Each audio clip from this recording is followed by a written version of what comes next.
Pause button. शुभ संध्या, नमस्कार। स्वीकार करें अभिवादन आरसी विनोद गढ़वाल की ओर से। आरसी इवनिंग बुलेटिन में आप सभी का स्वागत है। जानेंगे वे तमाम खबरें जो आज दिन भर रही सुर्खियों में। खबरों का सिलसिला शुरू करें उसके पहले आपको इस वक्त की बड़ी खबर बता दें। आईपीएल के 11वें मुकाबले में राजस्थान रॉयल्स ने चेन्नई सुपर किंग को जीत के लिए 183 रनों का टारगेट दिया है। इस वक्त की बड़ी खबर, इंडियन प्रीमियर लीग के 11वें मुकाबले में आज गुवाहाटी में राजस्थान रॉयल्स ने चेन्नई सुपर किंग को 183 रनों का लक्ष्य दिया है। राजस्थान ने बल्लेबाजी करते हुए निर्धारित 20 ओवर में 9 विकेट के नुकसान पर 182 रन बनाए। नीतीश राणा ने 81 रनों की पारी खेली और अपने टीम को मजबूती दी है। इस वक्त की बड़ी खबर, राजस्थान रॉयल्स ने चेन्नई सुपर किंग को 183 रनों का लक्ष्य दिया है। नीतीश राणा ने शानदार पारी खेली, वहीं खलील ने चेन्नई सुपर किंग की ओर से 2 विकेट झटके हैं। इस बड़ी खबर पर आरसी न्यूज़ की नज़र लगातार बनी हुई है। वे तमाम खबरें जो दिन भर रही सुर्खियों में। आज प्रधानमंत्री नरेंद्र मोदी ने महाराष्ट्र के नागपुर का दौरा किया। नागपुर में उन्होंने आरएसएस राष्ट्रीय स्वयंसेवक संघ के मुख्यालय में लगभग 4 घंटे का समय बिताया। सुबह 9 बजे प्रधानमंत्री नरेंद्र मोदी आरएसएस मुख्यालय केशव कुंज पहुँचे, जहां पर उन्होंने आरएसएस संस्थापक केशव बलिराम हेकरेवाड़ जी को श्रद्धांजलि दी। साथ ही संघ के दूसरे सहसंचालक माधव सदाशिव गुरकर के स्मारक मंदिर पहुंचकर उन्हें भी श्रद्धांजलि समर्पित की। वहीं प्रधानमंत्री नरेंद्र मोदी ने पास ही में दीक्षा भूमि जाकर डॉक्टर भीमराव अंबेडकर को पुष्पांजलि समर्पित की। प्रधानमंत्री नरेंद्र मोदी आरएसएस मुख्यालय में लगभग 4 घंटे रहे। उन्होंने यहाँ पर 34 मिनट का भाषण दिया। अपने 34 मिनट में उन्होंने इतिहास, भक्ति आंदोलन में संतों के योगदान, शिक्षा, स्वास्थ्य विस्तार, भाषा, संस्कृति, प्रयागराज महाकुंभ सहित तमाम बातों का उल्लेख किया। प्रधानमंत्री नरेंद्र मोदी ने कहा कि आरएसएस के सेवक समाज की सेवा करते हैं, वे सेवा निस्वार्थ भाव से करते हैं। प्रधानमंत्री नरेंद्र मोदी ने कहा कि आज आरएसएस एक महान वट वृक्ष के रूप में दुनिया भर में अपनी पहचान बना चुका है। इसके कार्यकर्ता जो सेवा करते हैं वह निस्वार्थ भाव से करते हैं। वहीं उन्होंने भारतीय इतिहास पर कहा कि इतिहास को हम पलट कर देखें तो भारत पर कई विदेशी आक्रमण हुए हैं, लेकिन इस आक्रमण से हमने राष्ट्रीय चेतना जागृत की है और यह चेतना दिनों दिन बढ़ती ही गई है। जब जब आक्रमणकारियों ने आक्रमण किए तब हमारी राष्ट्रीय चेतना और जागृत हुई है। इसमें सामाजिक आंदोलनों की अहम भूमिका रही है, जिसमें से भक्ति आंदोलन एक महत्वपूर्ण आंदोलन था। इस आंदोलन में सूफी संतों और सनातनी संतों ने जो राष्ट्रीय एकता का भाव रखा वही आज तक प्रचलित है।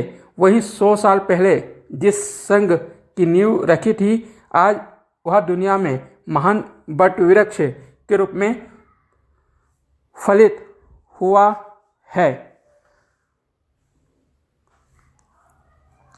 हमारे युवा ही हमारी शक्ति है। लगातार युवा देश को आगे बढ़ा रहे हैं। प्रयागराज महाकुंभ का उल्लेख करते हुए उन्होंने कहा कि लाखों करोड़ों की संख्या में सनातनी युवाओं ने सनातन धर्म की परंपराओं को देखा, समझा और एक सफल आयोजन किया गया।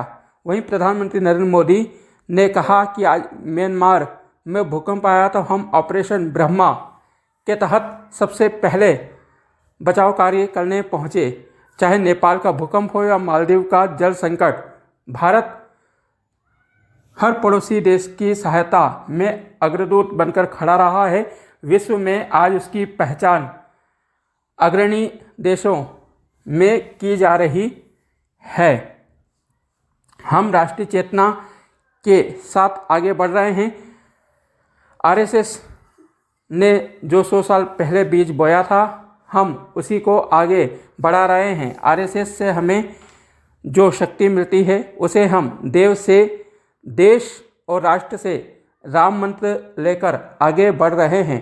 प्रधानमंत्री नरेंद्र मोदी ने माधव नेत्रालय एक्सटेंशन बिल्डिंग की आधारशिला भी रखी। यह 10 साल पुराने सेंटर का विस्तार हो रहा है। 2014 में गोरवरकर की स्मृति में सेंटर का उद्घाटन किया था। इस माधव नेत्रालय एक्सटेंशन बिल्डिंग के विस्तार में 250 बेड, 14 ओपीडी और 14 आधुनिक ऑपरेशन थिएटर बनाए जा रहे हैं। प्रधानमंत्री नरेंद्र मोदी ने कहा कि हमारी सरकार सभी नागरिकों को स्वास्थ्य लाभ मिल सके इस दिशा में कार्य कर रही है। वृद्धों को इलाज की चिंता ना हो, सभी संविधान में प्रदत्त गरिमा के अधिकार से जी सके, इसलिए हमने आयुष्मान योजना संचालित की है ताकि सभी को स्वास्थ्य दिक्कतों का सामना ना करना पड़े। इस अवसर पर संघ प्रमुख मोहन भागवत और महाराष्ट्र के मुख्यमंत्री देवेंद्र फडणवीस सहित भाजपा के कई वरिष्ठ नेता मौजूद रहे। आरएसएस प्रमुख मोहन भागवत ने कहा कि संघ के सेवक समाज की सेवा करते हैं और यही प्रेरणा का स्रोत है। सेवक अपनी सेवा के बदले में कुछ नहीं चाहते हैं, वे निस्वार्थ भाव से केवल देश की सेवा कर रहे हैं। वहीं प्रधानमंत्री नरेंद्र मोदी छत्तीसगढ़ भी पहुंचे। छत्तीसगढ़ के बिलासपुर में उन्होंने जनसभा को संबोधित किया। उन्होंने कहा कि छत्तीसगढ़ में राम भक्त रहते हैं। हमारी सरकार लगातार राज्य के विकास के लिए कार्य कर रही है। 33,799 करोड़ रुपए की परियोजना की आधारशिला रखते हुए उन्होंने कहा कि इस के तहत मैं छत्तीसगढ़ वासियों के लिए सड़क, बिजली, रोड और गरीबों के लिए मकान की सौगात लेकर आया हूं। वहीं आज ईद का चांद दिख गया है। लखनऊ में मौलाना खालिद फरंगी ने ईद का चांद दिखने का ऐलान किया, जिसके बाद अब पूरे देश में कल ईद मनाई जाएगी। फरंगी ने कहा कि कोई भी सड़क पर नमाज अदा ना करे। वहीं मंत्री दानिश आज़ाद ने सभी को ईद की बधाई दी है। उन्होंने कहा कि सड़क पर नमाज पढ़ने का कोई विवाद नहीं है। देश में शांतिपूर्वक ढंग से ईद मनाई जा रही है। भाईचारा और सौहार्दपूर्ण वातावरण निर्मित है। वहीं बसपा प्रमुख मायावती ने ईद का चांद दिखने पर सभी को बधाई दी है। मायावती ने कहा कि सभी देशवासियों को, खासकर भारतीय मुसलमान परिवारों को ईद की बहुत बहुत शुभकामनाएं। सभी को बेहतर जीवन मिले, जैसा डॉक्टर भीमराव अंबेडकर साहब ने अपने संविधान में लिखा है। सभी बेहतरी के साथ जीवन व्यतीत करें, समानता मूलक सौहार्दपूर्ण भाईचारा बना रहे, यही मेरी कामना है। वहीं इंदौर शहर काजी ने भी इंदौर में चांद दिखने का ऐलान कर दिया है, जिसके बाद ईद का पर्व कर मनाया जाएगा। ईद का चांद दिखने के बाद ही सभी बाज़ारों में भीड़ देखने को मिल रही है। आज बेंगलोर से कामाख्या जाने वाली Bangalore Kamakhya super fast express 12,551 के 11 डब्बे ड्रेल हो गए। घटना उड़ीसा के कटक के पास नीलगोंडी स्टेशन के पास हुई। घटना सुबह 11:54 की बताई जा रही है। ट्रेन के 11 डब्बे ड्रेल होने से एक यात्री की मौत की पुष्टि हुई है, वहीं 8 लोग घायल हैं जिन्हें नज़दीकी अस्पताल में इलाज के लिए भर्ती कराया गया है। कटक के डीएम ने मौत की पुष्टि कर दी है। वहीं भीषण गर्मी होने के कारण कई यात्रियों का स्वास्थ्य खराब हो गया। मौके पर ही हेल्थ कैंप लगाकर उनका इलाज किया गया है। वहीं ईस्ट कोस्ट रेलवे के पीआरओ अशोक कुमार मिश्रा ने प्रारंभिक तौर पर जानकारी दी थी कि कोई हताहत नहीं हुआ है, लेकिन बाद में डीएम ने एक मौत की पुष्टि की।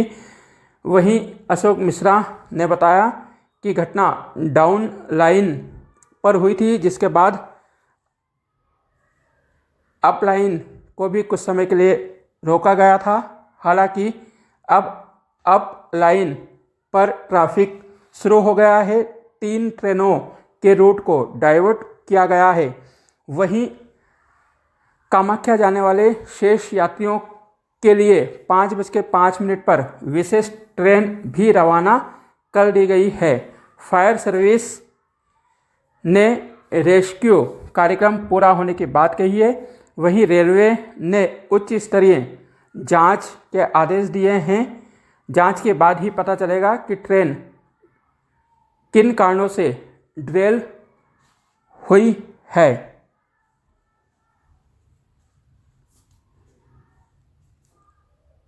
इधर मध्य प्रदेश के शिक्षा मंत्री राव उदय प्रताप सिंह ने प्रदेश में सीबीएसई की तर्ज पर एनसीईआरटी कोर्स अनिवार्य किया है।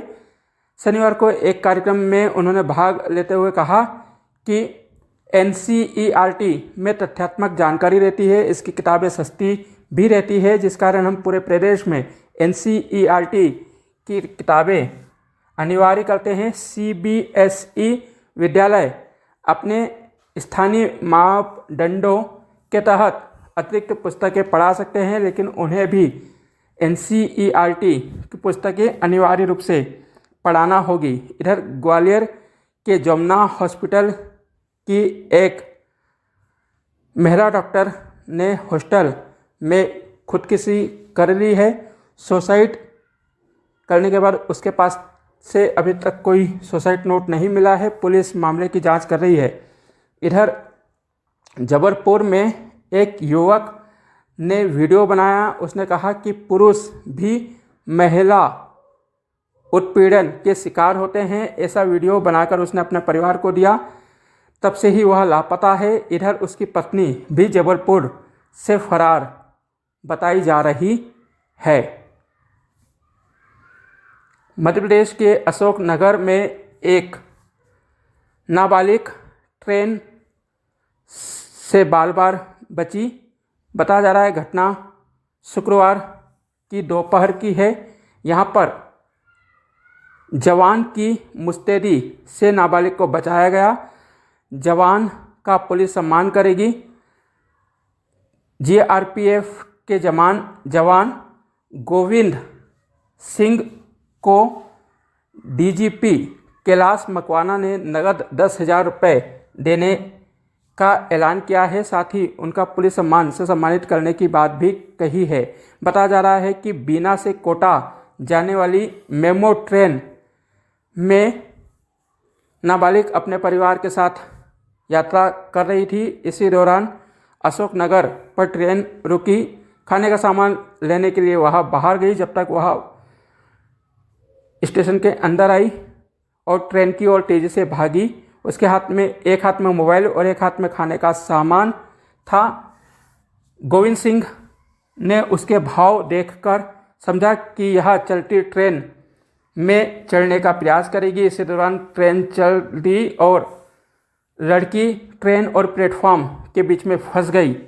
जवान ने तत्काल उसका हाथ पकड़कर उसकी जान बचाई। वहीं जीआरपीएफ ने परिजनों को समझाइश देकर ढांढस बंधाया। वहीं वीडियो वायरल होने के बाद जवान गोविंद सिंह की चारों ओर जमकर तारीफ की जा रही है। आज पूरे देश में चैत्र नवरात्रि का पर्व धूमधाम से मनाया जा रहा है। पूरे देश में नवदुर्गा के प्रथम रूप शैलपुत्री की पूजा आराधना की जा रही है। मध्य प्रदेश के मुख्यमंत्री डॉक्टर मोहन यादव ने उज्जैन में शिप्रा नदी के तट पर सूर्य को अर्घ्य देकर नववर्ष का स्वागत किया। वहीं उज्जैन के विक्रम विश्वविद्यालय का नाम परिवर्तित कर उन्होंने सम्राट विक्रमादित्य विश्वविद्यालय करने की घोषणा की। विक्रम विश्वविद्यालय के दीक्षांत समारोह में राज्यपाल मंगूभाई पटेल ने विद्यार्थियों को उपाधि और स्वर्ण पदक वितरित किए। आईपीएल के 10वें मुकाबले में दिल्ली कैपिटल्स ने लगातार दूसरी जीत दर्ज की है। दिल्ली ने हैदराबाद को 7 विकेट से करारी शिकस्त दी। हैदराबाद ने टॉस जीतकर पहले बल्लेबाजी करने का फैसला किया। अनिकेत वर्मा ने 41 गेंदों पर 6 छक्कों की मदद से 74 रनों की तूफानी पारी खेली। हैदराबाद की पूरी टीम 18.4 ओवर में 163 रन बनाकर ऑल आउट हो गई। दिल्ली कैपिटल्स की ओर से मिशेल स्टॉक ने 5 विकेट झटके।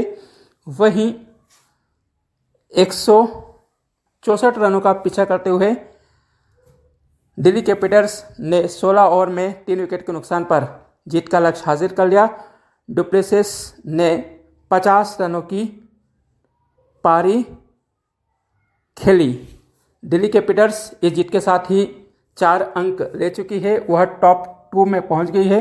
वहीं हैदराबाद 3 मैचों में 2 हार के साथ 7वें स्थान पर पहुंच गई है। मौसम, मैदानी इलाकों में गर्मी के तेवर देखने को मिल रहे हैं। कई राज्यों में पारा 40 डिग्री सेल्सियस को पार कर गया है। वहीं मौसम विभाग ने मध्य प्रदेश में 1 अप्रैल से बारिश होने की संभावना व्यक्त की है। इंदौर, जबलपुर और भोपाल संभाग में ओलावृष्टि की संभावना व्यक्त की गई है। यहाँ पर 40 किलोमीटर प्रति घंटे की रफ्तार से आंधी तूफान की आशंका व्यक्त की गई है। रूसी राष्ट्रपति पुतिन के काफिले की एक कार में विस्फोट हुआ है। खुफिया एजेंसी के समीप यह विस्फोट हुआ। जेलेंस्की ने 2 दिन पहले ही पुतिन के जल्द मारे जाने की घोषणा की थी। मामले की जांच की जा रही है। इधर म्यांमार में लगातार तीसरे दिन आज भूकंप आया। 5.1 तीव्रता का यह भूकंप रहा। किसी प्रकार के जान माल के समाचार नहीं मिले हैं। वहीं शुक्रवार को आए भूकंप में 1644 लोगों की मौत की पुष्टि अब तक की जा चुकी है। कई देशों की टीमें राहत कार्य में जुटी हुई हैं। इधर अमेरिका के एक घर पर विमान क्रैश हुआ है। एक व्यक्ति की मौत के समाचार अब तक मिल पाए हैं।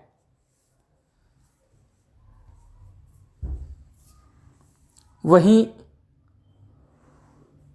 जाते जाते आपको बता दें, आईपीएल के 11वें मुकाबले में चेन्नई सुपर किंग को पहला झटका लगा है।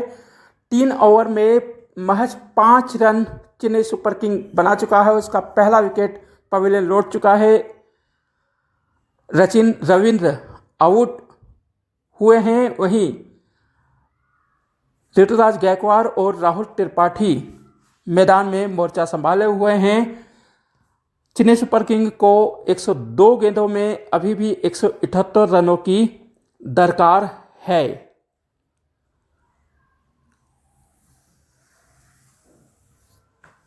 आप सभी का शेष दिन मंगलमय रहे। नमस्कार। शुभ रात्रि। जय हिंद। जय रिकॉर्डिंग क्लब। Stop button.